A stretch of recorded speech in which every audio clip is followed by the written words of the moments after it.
जय हिंद साथियों, स्वागत है आप सभी का हमारे YouTube चैनल ज्ञान आरबीएल में।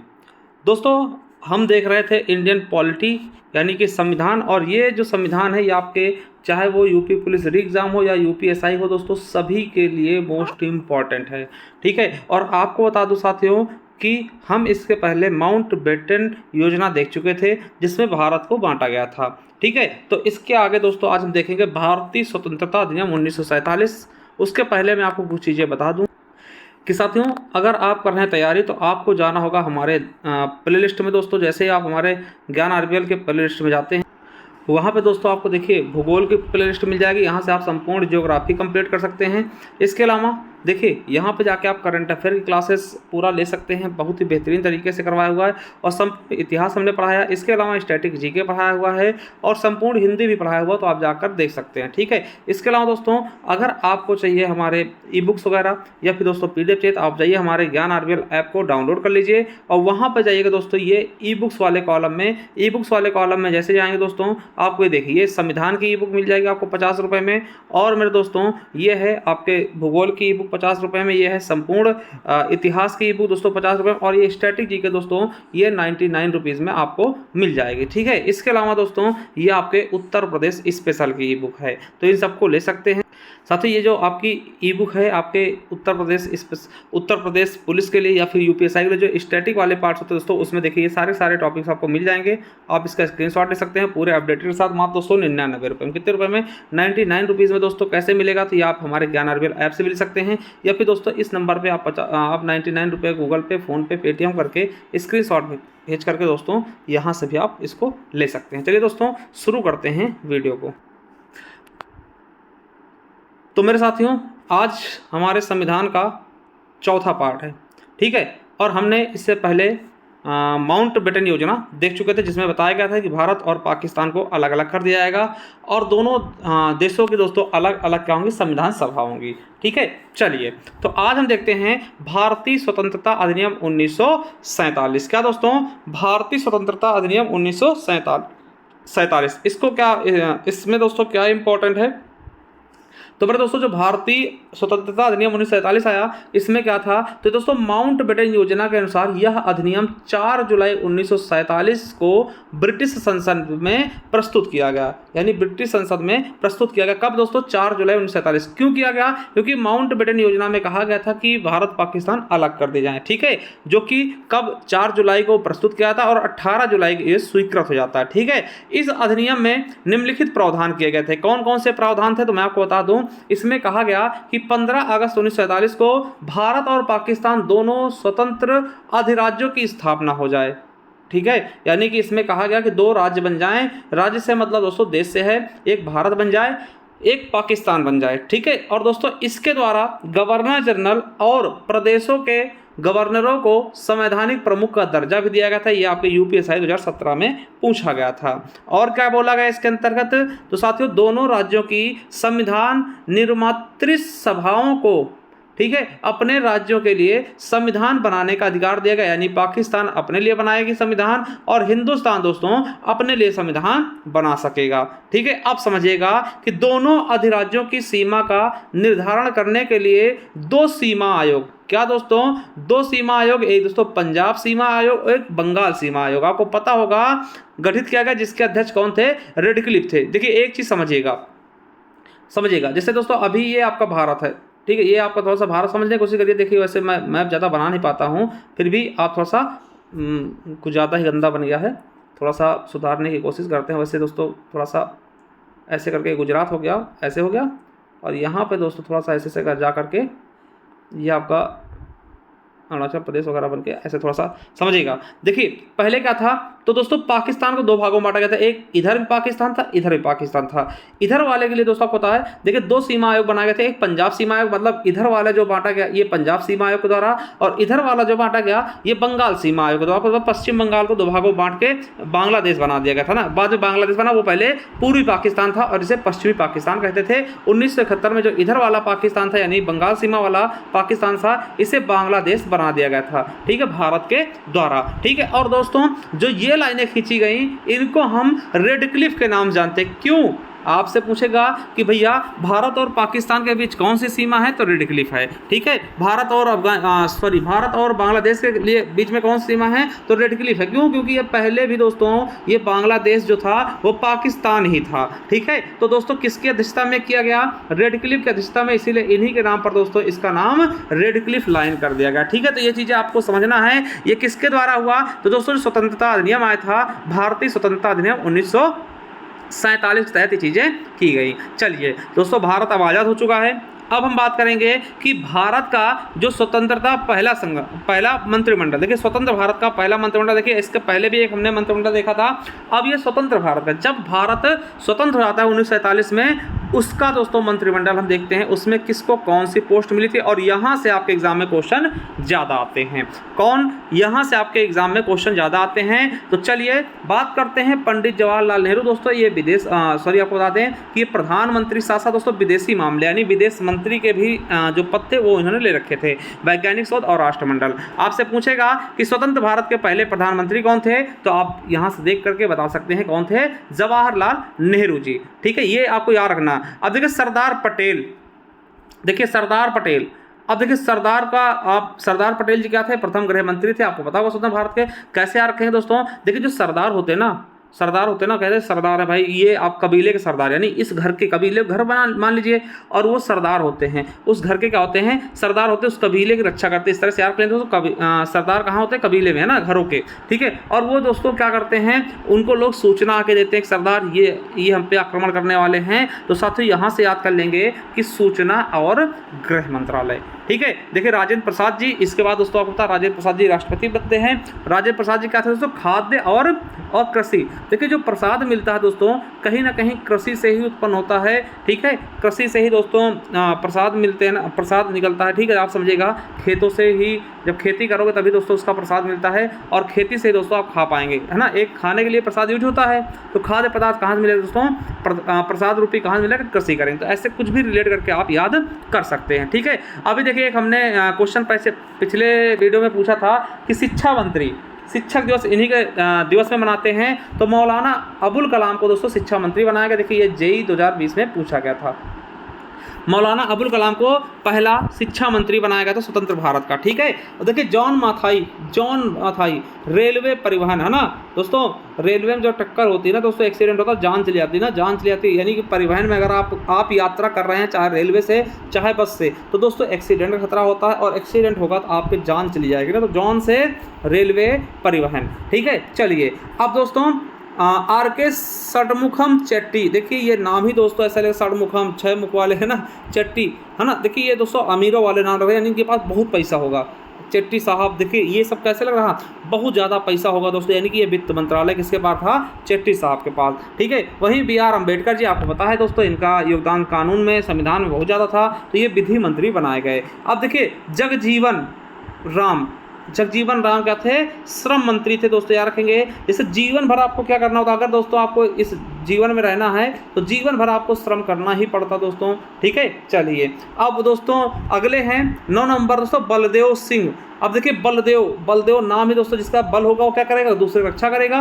तो बलदेव सिंह क्या हैं, रक्षा मंत्री थे। अब देखिए राजकुमारी अमृता कौर,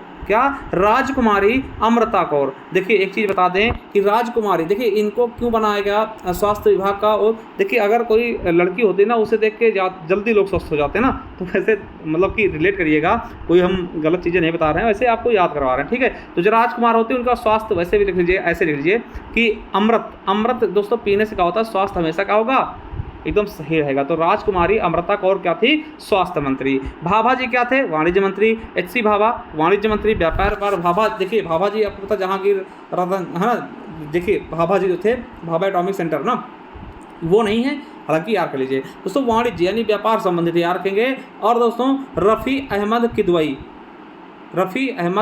किदवई, है ना, ये संचार मंत्री थे। और डॉक्टर श्यामा प्रसाद मुखर्जी दोस्तों, ये उद्योग एवं आपूर्ति मंत्री थे। और वहीं V.N. गॉडगिल दोस्तों क्या थे, कार्य खान एवं ऊर्जा मंत्री। ठीक है, क्या थे, खान और ऊर्जा मंत्री। ठीक, समझ गए चीज़ें। और यहाँ पे दोस्तों चीज़ और याद रखेंगे कि 26 जनवरी 1950 को भारत राजतंत्र को समाप्त करने वाला राष्ट्रमंडल का पहला देश बना। देश नहीं दोस्तों, देश बना। ठीक है, हालांकि इस निर्णय के बावजूद उसने कॉमनवेल्थ की सदस्यता नहीं छोड़ी। ठीक है, ये कॉमनवेल्थ की सदस्यता उसने जारी रखी। ये 2017 के पेपर में पूछा गया। यानी जो राष्ट्रमंडल दोस्तों, राष्ट्रमंडल क्या होता है दोस्तों, जिनके ऊपर कहीं ना कहीं दोस्तों इंग्लैंड का, ब्रिटेन का दोस्तों आधिपत्य था, ब्रिटेन के गुलाम थे, वो राष्ट्रमंडल के अंतर्गत आते। आपने कभी देखा होगा कि राष्ट्रमंडल खेल है ना, तो उसमें दोस्तों भारत भी पार्टिसिपेट करता, पाकिस्तान भी करता। क्यों? क्योंकि ये दोस्तों कहीं ना कहीं इनके ऊपर कॉलोनी थी अंग्रेजों की। ठीक है, चलिए आगे देखते हैं दोस्तों। अब आगे दोस्तों हम थोड़ा संविधान के बारे में देख लेते हैं, फिर इसके बाद हम जो चीज़ें होंगी शुरू कर देंगे। ठीक है, चलिए अब यहाँ तक दोस्तों सारी चीज़ें आप समझ चुके हैं। संविधान की बात कर लेते हैं। तो संविधान की बात करें दोस्तों, तो भारतीय संविधान एक लिखित दस्तावेज है जिसमें कुछ विधियाँ और मानक दे। देखिए संविधान क्या है भाई, लिखित दस्तावेज है, एक बुक्स के रूप में है ना, बुक्स के फॉर्म में है। देखिए हमारे यहाँ लिखित संविधान कहीं कहीं अलिखित भी है। ठीक है, तो हमारे यहाँ दोस्तों एक लिखित दस्तावेज जिसमें कुछ विधियाँ दी गई हैं, कुछ मानक दिए गए हैं। विधियाँ कैसी कि भैया इस तरीके से देश चलेगा। ठीक है, इस तरीके से आप कोई क्राइम करते, इस तरीके से आपको इसका दंड मिलेगा। ठीक है, राष्ट्रपति जी कैसे होंगे, राष्ट्रपति जी कहाँ से आएंगे, राष्ट्राध्यक्ष कैसा होगा, मतलब ये सारे कुछ विधियां दी गई हैं, कुछ मानक दिए गए हैं, जिसको हम संविधान कहते हैं। समझ गए? चलिए, और भारतीय संविधान विश्व का सबसे बड़ा लिखित संविधान है। याद रखेंगे, सबसे बड़ा लिखित संविधान कौन सा है? भारत का संविधान। और सबसे पुराना दोस्तों लिखित संविधान कहाँ का? अमेरिका का दोस्तों। ये आपके एमपीपीसी से पूछा गया है। ठीक है, याद रखेंगे। और साथियों अगर आपसे कोई पूछ ले कि हमारा संविधान क्या अभी रखा है जो लिखा गया था, बिल्कुल रखा है। कहाँ रखा है, कैसे रखा है, वो मैं बताऊंगा। तो याद रखिएगा, देखिए यूपीएससी 2017 पूछा गया था दोस्तों, भारतीय संविधान की हस्तलिखित दोनों मूल प्रतियां। आप कहेंगे सर दोनों मूल प्रतियां, एक दोस्तों हिंदी में लिखा है, फिर दोस्तों उस पहले एक जो मेन था दोस्तों वो अंग्रेजी में लिखा गया था, फिर उसका हिंदी में अनुवाद भी किया गया था ना। दोनों, हिंदी वाला भी अंग्रेजी वाला भी, दोनों मूल प्रतियों को संसद भवन के पुस्तकालय में हीलियम से भरे कांच में सुरक्षित रखा गया। दोस्तों हीलियम से क्या होगा, तो दोस्तों हीलियम एक साथियों हीलियम से क्या होता है, कोई ज़्यादा ये अभिक्रिया नहीं करती, जिससे दोस्तों वो पेज ज़्यादा दिन तक सुरक्षित रह सके। यानी हमारा संविधान जो मूल संविधान है वो ज़्यादा दिन तक सुरक्षित रह सके। ठीक है, अभी आपके दिमाग में आ रहा हो सर किसने लिखा, तो भाई इस पर भी बात करेंगे। अभी हमने समाप्त नहीं किया है। ठीक है, चलिए अब संविधान सभा की बात कर ले दोस्तों। संविधान सभा की मांग कैसे हुई, किस तरह से आया, तो यहाँ से भी क्वेश्चन आपके एग्जाम में पूछ लिए जाते हैं, इसलिए इस पर भी हम चर्चा करने वाले हैं। संविधान सभा की मांग दोस्तों बात कर लेते हैं। पहली चीज हम इन चीज़ों के बारे में बता चुके। संविधान सभा की मांग सबसे पहले कहाँ शुरू हुई, तो याद रखेगा कि संविधान सभा के सिद्धांत का दर्शन सर्वप्रथम बाल गंगाधर तिलक के निर्देशन में निर्मित राजस्व बिल 1895 में मिलता है। यानी सबसे पहले अगर संविधान सभा की कहीं झलक दिखती है तो राजस्व बिल दोस्तों 1895 में किसके द्वारा लिखा गया? बाल गंगाधर तिलक द्वारा। देखिए ये क्वेश्चन आपके एग्जाम में एसएससी जीडी में पूछा गया 2020 में, क्या कि भारत के लिए संविधान की रचना हेतु संविधान सभा का विचार सर्वप्रथम कहां हुआ? दोस्तों राजस्व पार्टी में। कैसा? राजस्व पार्टी ने दोस्तों प्रस्तुत किया था। ठीक है, चलिए आगे देखते हैं। 1922 में क्या दोस्तों, 1922 में गांधी जी ने हरिजन पत्रिका किसकी है? गांधी जी की है। पत्रिका में यह व्यक्त किया था कि देखिए महात्मा गांधी ने क्या कहा था कि भारतीय संविधान भारतीयों की इच्छा के अनुसार ही रहेगा। यानी कि भारतीय संविधान बनेगा तो इसमें दोस्तों अंग्रेजों का कोई दखलंदाजी नहीं होगी। जिस प्रकार से भारतीय लोग चाहेंगे वो अपना संविधान उस तरीके से बनाएंगे। ये किसने कहा? 1922 में गांधी जी ने अपनी पत्रिका हरिजन में। ठीक है, चलिए वहीं दोस्तों बात करते हैं भारत में संविधान सभा के गठन का विचार सर्वप्रथम कब आया? तो दोस्तों 1934 में। किसके मन में? दोस्तों मानवेंद्र नाथ राय, इसको आप एमएन रॉय के नाम से जानते हैं। क्या? एमएन रॉय के नाम से जानते हैं, इन्होंने रखा दोस्तों। ठीक है, भारत में संविधान सभा के गठन का विचार सबसे पहले किसने रखा? तो एमएन रॉय ने दोस्तों। ये यूपीएससी 2021 में यूपीपीएससी जीआईसी लेक्चरर में दोस्तों पूछा गया 2017 के पेपर में। ठीक है, तो ये वाला दोस्तों पॉइंट बहुत इंपॉर्टेंट है कि संविधान सभा का विचार सबसे पहले किसने आया? तो एमएन रॉय ने। ठीक है, चलिए यहां बात करते हैं कि 1935 में। क्या? 1935 में भारतीय राष्ट्रीय कांग्रेस ने पहली बार भारत के संविधान के निर्माण के लिए दोस्तों आधिकारिक रूप से संविधान सभा के गठन की मांग की। यानी सबसे, अगर भारतीय राष्ट्रीय जो कांग्रेस थी जिसकी स्थापना A.O. ह्यूम द्वारा की गई थी दोस्तों, उसने कब रखा संविधान बनाने के लिए, तो संविधान सभा गठन के लिए 1935 में पहली बार दोस्तों इसने आधिकारिक रूप से इसकी मांग की थी। ठीक है। और 1938 में क्या होता है मेरे दोस्तों, 1938 में भारतीय राष्ट्रीय कांग्रेस की ओर से पंडित जवाहरलाल नेहरू ने घोषणा की कि स्वतंत्र भारत में के संविधान का निर्माण वयस्क मताधिकार के आधार पर चुना जाएगा। नहीं, वयस्क लोग जो होंगे, जैसे 18 वर्ष के ऊपर अभी हम लोग कर रहे हैं ना, तो वैसे दोस्तों वयस्क लोगों के आधार पर चुनी जाएगी और संविधान सभा द्वारा किया जाएगा। और इसका निर्माण किसके द्वारा किया जाएगा, देखिए चुना किसके द्वारा जाएगा दोस्तों, तो आपको बताओ वयस्क मताधिकार द्वारा। इसका निर्माण संविधान सभा द्वारा किया जाएगा और इसे सन 1940 के अगस्त प्रस्ताव के नाम से पुकारा गया। अगस्त प्रस्ताव हम ऊपर पढ़ चुके हैं। ठीक है, चलिए अगला दोस्तों कि भारत के लिए एक संविधान सभा होगी। इस बात को ब्रिटिश सरकार ने सर्वप्रथम दोस्तों क्रिप्स मिशन 1942 में स्वीकार किया था और क्रिप्स मिशन भी हम 1942 वाला पढ़ चुके हैं। भारत के लिए एक संविधान सभा होगी, ये अंग्रेजों ने कब माना था, क्रिप्स मिशन के द्वारा। ठीक है, चलिए अब दोस्तों मैं आपको कुछ चीजें बताता हूं, जैसे संविधान का निर्माण कैसे हुआ, कहां हुआ।